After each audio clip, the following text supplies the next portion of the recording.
In today's video, I'm going to teach you how to copy Microsoft SharePoint list to a different site or team.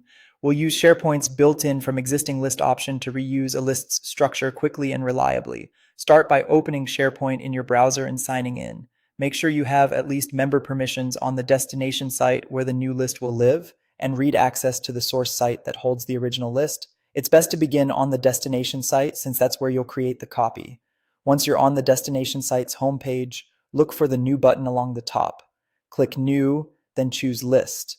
This opens the Create a List panel. Instead of starting from blank, select Existing List. This tells SharePoint that you want to copy the structure, things like columns, choices, and views, from a list that already exists somewhere in your environment. You'll now see a picker that lets you browse or search for the original. Use the site selector to move to the site or team that contains the list you want to copy, then select the specific list. If you don't immediately see it, try the search box or expand more sites.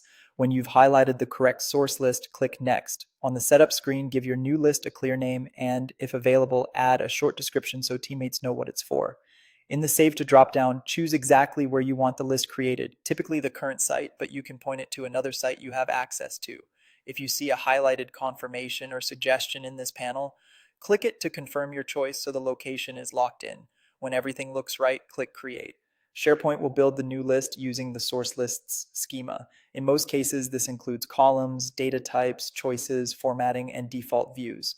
It does not bring over the actual items, so think of this as cloning the template, not the content. If you need to move data later, you can export from the original to Excel and import, or use Power Automate for larger migrations.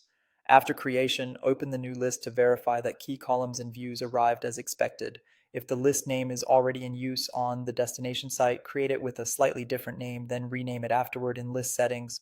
Also remember that the new list follows the destination site's permissions, not the source site's, so adjust access if needed. That's it. Your list is now copied to a different site or team, ready for use.